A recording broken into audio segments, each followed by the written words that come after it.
नमस्कार. आज आपण 20व्या शतकातल्या एका अशा संघर्षाबद्दल बोलणार आहोत ज्याने अक्षरशः आपलं जग बदलून टाकलं. तो संघर्ष म्हणजे शीतयुद्ध. तब्बल 45 वर्ष चाललेल्या या तणावाने फक्त इतिहास नाही तर आपण आज ज्या जगात राहतोय त्याचा पाया रचलाय. चला एका इंटरेस्टिंग प्रश्नाने सुरुवात करूया. विचार करा, असं युद्ध कसं जिंकता येईल जे खरं तर युद्ध आहेच असं नाही. हाच प्रश्न आपल्याला शीतयुद्धाच्या अगदी मुळाशी घेऊन जातो. तर मग शीतयुद्ध म्हणजे नक्की काय होतं?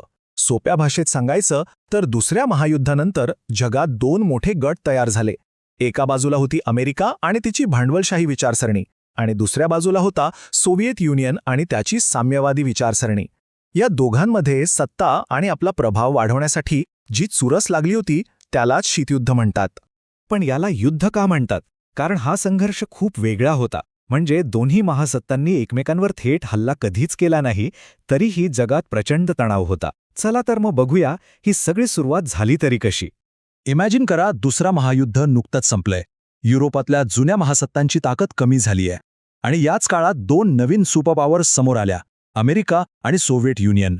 पण अडचण ही होती की जग कसं असावं याबद्दल दोघांची मतं अगदी टोकाची वेगळी होती. आणि या मतभेदांचा परिणाम तो लगेचच दिसू लागला. जग अक्षरशः दोन भागांमध्ये विभागलं गेलं, विचारांनी आणि सीमारेषांनी सुद्धा. त्यावेळचे ब्रिटिश पंतप्रधान सर विन्स्टन चर्चिल यांनी या परिस्थितीचं एकदम अचूक वर्णन केलं. ते म्हणाले, संपूर्ण खंडावर एक लोहपडदा पडला आहे. त्यांच्या या एका वाक्याने जगाला कळून चुकलं की युरोपचे दोन तुकडे झाले आहेत. बरं, हे दोन गट म्हणजे फक्त दोन देश नव्हते, तर दोन वेगवेगळ्या दुनिया होत्या. सोव्हिएट गटात साम्यवादी विचार होते, म्हणजे सगळी मालमत्ता सरकारी. त्यांची लष्करी युती होती, वॉर्सा करार. तर दुसरीकडे अमेरिकन गटात भांडवलशाही होती, म्हणजे खाजगी मालमत्तेला वाव होता, आणि त्यांची युती होती नाटो. ही फक्त राजकीय विभागणी नव्हती, तर जगण्याचा आणि विचार करण्याच्या दोन पूर्णपणे वेगळ्या पद्धती होत्या. पण ही लढाई फक्त विचारांची नव्हती. हळूहळू ती इतकी वाढली की अख्खं जग अणुयुद्धाच्या तोंडावर उभं राहिलं. गोष्टी किती पटकन बिघडल्या आहे बघा. 1961 मध्ये जर्मनीच्या बर्लिन शहरात एक भिंत बांधली गेली. एका रात्रीत शहर विभागलं गेलं. आणि त्याच्या पुढच्याच वर्षी म्हणजे 1962 मध्ये जगावर आलं क्युबन क्षेपणास्त्र संकट. ते 13 दिवस खरं सांगायचं तर मानवजातीच्या इतिहासातले सगळ्यात धोकादायक दिवस असतील. झालं असं की सोव्हिएत युनियननं अमेरिकेच्या अगदी जवळ क्युबामध्ये अणुबॉम्ब असलेली क्षेपणास्त्र तैनात केली. त्या 13 दिवसांत संपूर्ण जगाचा श्वास रोखला गेला होता. फक्त एक चुकीचा निर्णय आणि तिसरं महायुद्ध अटळ होतं. पण या दोन महासत्तांच्या भांडणात सगळ्यांनाच पडायचं नव्हतं. काही देशांनी ठरवलं की आपण या खेळातलं प्यादं बनायचं नाही, आपण आपला तिसरा मार्ग शोधू. आणि याच विचारातून जन्म झाला अलिप्ततावादी चळवळीचा, म्हणजेच नॉन अलाइंड मूव्हमेंट, शॉर्टमध्ये नाम. नुकत्याच स्वतंत्र झालेल्या अनेक देशांसाठी हा एक आशेचा किरण होता. त्यांनी ठरवलं की आम्ही ना अमेरिकेच्या गटात ना सोव्हिएटच्या, आम्ही स्वतंत्र राहणार. अच्छा, तर मग अलिप्त म्हणजे काय? म्हणजे त्यांचे काही नियम होते. पहिलं, आपलं परराष्ट्र धोरण स्वतंत्र ठेवायचं. दुसरं, जगातल्या स्वातंत्र्य चळवळींना पाठिंबा द्यायचा. आणि सगळ्यात महत्त्वाचं म्हणजे नाटो किंवा वॉर्सा करारासारख्या कोणत्याही लष्करी गटात सामील व्हायचं नाही. या चळवळीला मोठे नेते मिळाले.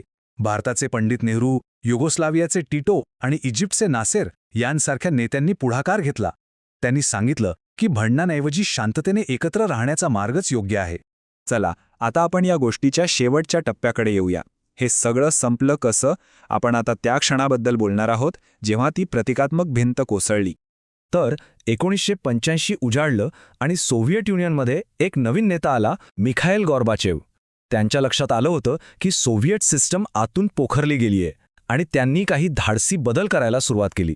त्यांनी दोन नवीन शब्द आणले, पेरिस्ट्रायका आणि ग्लासनोस्त. ऐकायला अवघड वाटतील पण सोपे आहेत. पेरिस्ट्रायका म्हणजे राजकीय आणि आर्थिक व्यवस्थेची पुनर्रचना, आणि ग्लासनोस्त म्हणजे मोकळेपणा, लोकांना बोलण्याचं स्वातंत्र्य देणं. या दोन विचारांनी जुन्या बंदिस्त सोव्हिएत व्यवस्थेला मुळापासून हादरून टाकलं. आणि याचा परिणाम तो तर अक्षरशः ऐतिहासिक होता.